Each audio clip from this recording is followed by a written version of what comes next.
Hello, everyone, and welcome back to English Channel, where learning English is easy and fun. I'm Emily. And I'm Paul. Hi, Emily. How are you today? Hi, Paul. I'm doing great, thank you. Feeling very happy to be here with all our amazing listeners. How about you? I'm fantastic too. Always a good day when we get to talk about English and help our friends learn. So, Emily, what are we talking about today? It's a very important topic, right? Oh, it's super important, Paul. Today, we are talking about how to answer the question, "Tell me about yourself." It can be a little tricky sometimes, but we're going to make it easy and fun. Yes, it's a question we hear a lot in many different situations, from new friends to job interviews, and it can feel a little bit scary. But don't worry, everyone. We are here to help you. Exactly. Before we start, please remember to like this episode, share it with your friends who are learning English, and subscribe to our channel if you haven't already. It helps us a lot. Yes, please do. Your support means the world to us. And now, let's dive in. Emily, where do we start with "Tell me about yourself"? Okay, so first, let's talk about the classic way to answer "Tell me about yourself." This is good for more formal situations, like school or a meeting. It's like a simple plan. A plan. I like that. So what's the plan? Well, you start with your present. Say your name, what you do, or what you study. Simple things. Like, hi, my name is Paul, and I'm an English teacher. Yes, exactly. Good job. Then you talk about your past. What did you do before? What did you study? A little bit about your experience. So I worked as a guide before, or I studied history at university. Perfect. And finally, you talk about your future.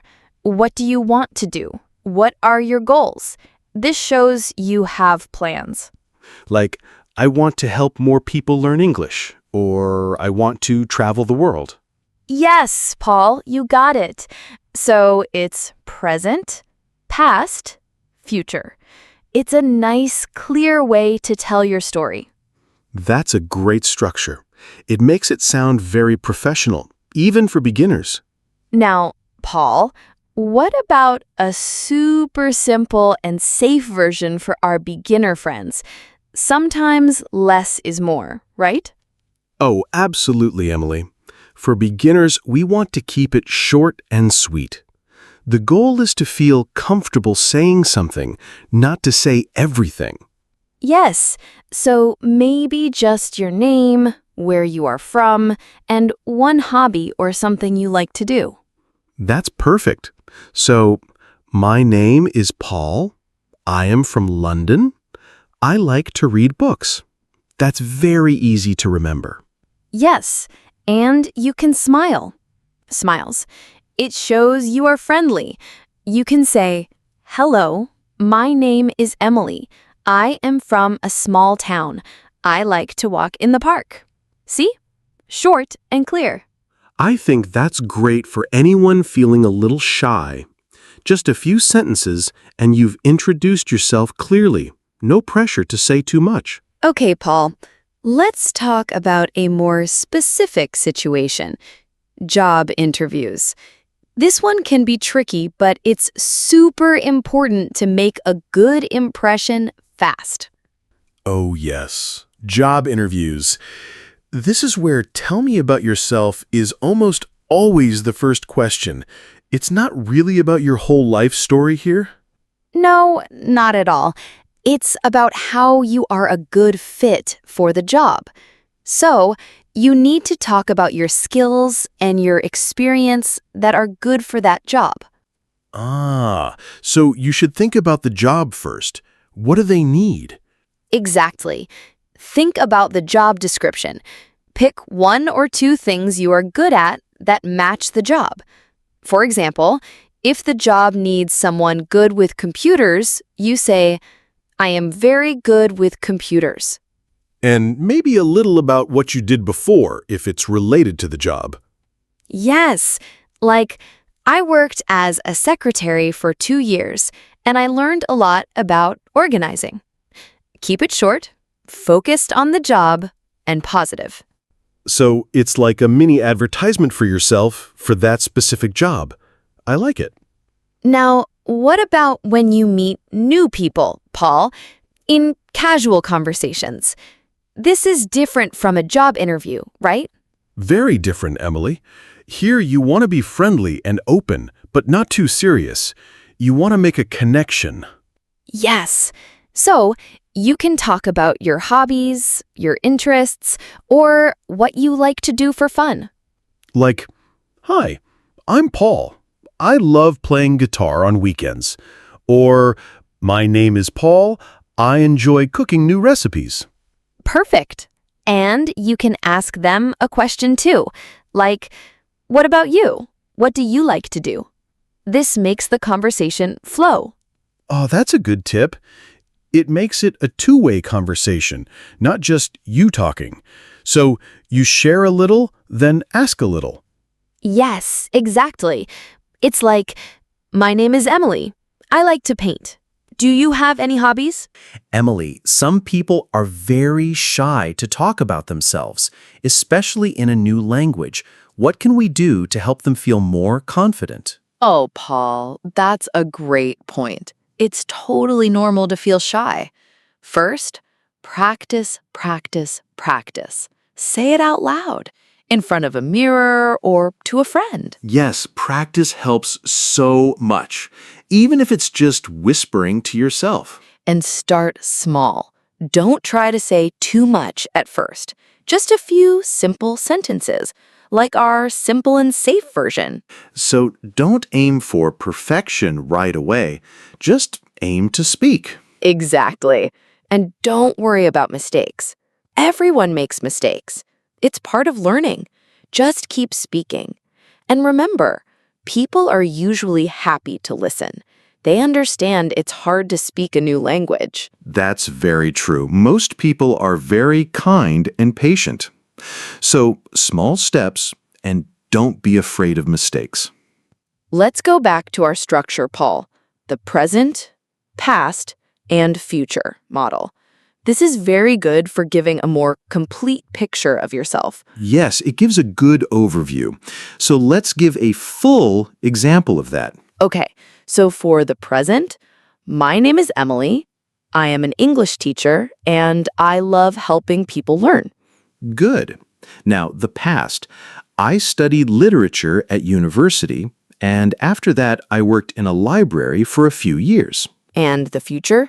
Now I want to create more fun lessons for our channel and travel to new countries to learn about other cultures. Wow, that's a great example, Emily. It tells a whole story in just a few sentences. It's clear and it covers different parts of your life. Yes, it helps people understand who you are, where you come from, and where you are going. It's a very strong way to introduce yourself. So, Paul, sometimes when you introduce yourself, you want to make it a little more interesting, right? Not just plain facts. Oh, yes. I love when people share a fun fact. It makes them feel more real and friendly. Me too. So you can add one small, interesting thing about yourself, like a hobby that is a little different or something funny that happened. Like, I can juggle 3 apples. Or, I have a cat with 3 different colors. Yes, something like that. Or I love collecting old stamps. Or I once met a famous singer. Just one small thing. That's a good idea. It makes you memorable. And it can also start a new conversation topic. Exactly. So you can say your name, what you do, and then, and a fun fact about me is... and share something cool. It's great for casual settings. Okay, Emily, let's talk about some things to avoid when answering, "Tell me about yourself." What are some common mistakes? Good point, Paul. We want to help our listeners avoid these. Mistake number 1? Mistake number 1, talking too much. Sometimes people talk for a very long time. It's better to be short and clear. Less is often more. Yes, keep it concise. What's mistake number 2? Mistake number 2, not practicing. If you don't practice, you might feel lost when someone asks you. Practice makes it easier. That makes sense. Practice in front of a mirror or with a friend. Mistake number 3? Mistake number 3, being too negative. Don't complain or say bad things about yourself or your old jobs. Keep it positive. Always positive. Good advice. Mistake number 4? Mistake number 4, giving too much personal information. You don't need to tell your whole life story or very private things, especially to new people. Keep it general and appropriate. Yes, keep some things private. And finally, mistake number 5. Mistake number 5, not thinking about who is asking. Your answer for a friend is different from your answer for a job interview. Think about the situation. Ah, yes, that's so important. Adjust your answer to the situation. Great tips, Emily. Paul, one of the best ways to learn is to hear real examples from native speakers, right? For pronunciation and natural flow. Absolutely. Listening is key. So let's give some examples that our listeners can hear and maybe even try to repeat in their minds. Yes. So imagine someone asks me, "Tell me about yourself." I could say, "Well, I'm Emily. I love teaching English and helping people around the world. I enjoy reading and spending time with my family." Simple, right? Very natural. Or for a slightly different one, I could say, "My name is Paul. I work in education. In my free time, I like to play sports and explore new places." And you can vary it. If someone asks in a more formal setting, "I'm Emily and I've been an educator for several years, focusing on language learning. My passion is creating accessible content for students of all levels." That sounds very professional, Emily. Or for a more casual one, "Hey, I'm Paul. I'm a big fan of old movies. I also love to cook, especially on the weekends." Those are great examples. Listeners, pay attention to how we speak, the intonation, and try to understand the meaning from the context.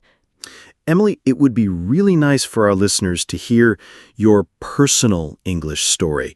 How do you introduce yourself today? How did you get here? Oh, that's a sweet idea, Paul. My English story. Well, when I started learning English, it was hard for me to say even my name clearly. I was very shy. I can imagine. It's a new sound, new words. Yes, but I practiced every day. I listened to English songs and watched short videos. Slowly, I started to feel more comfortable. My first "tell me about yourself" was probably just, "My name is Emily. I am a student." Very short. And now look at you. Yes. Now when someone asks me, "Tell me about yourself," I usually say, "I'm Emily, and I'm passionate about language education. I love creating fun and engaging content for our Mr. English channel, helping people all over the world learn English. Outside of work, I enjoy painting and taking long walks in nature." Wow, that's a beautiful and confident introduction, Emily. It shows your journey. Thank you, Paul. It just shows that with practice, anyone can go from shy to confident. It takes time, but it's worth it. Absolutely. And that's our goal here at Mr. English Channel, to help you all on your English journey. Well, Paul, this was a fantastic episode. We covered so much about answering, "Tell me about yourself." Yes, it was great, Emily. I hope our listeners feel more prepared and confident now. I hope so too. Remember, everyone, practice makes perfect. Or at least, practice makes it easier. Before we say goodbye, please remember to subscribe to Mr. English channel if you haven't already. And like this episode, it helps us know you enjoy our content. And please share this episode with anyone who is learning English. Finally, leave a comment below and tell us, what is one fun fact about you? We'd love to hear from you. Yes, tell us something interesting. We love reading your comments. Thank you for listening, everyone. Keep practicing your English. See you next time on Mr. English channel. Bye. Bye, everyone. Have a great day.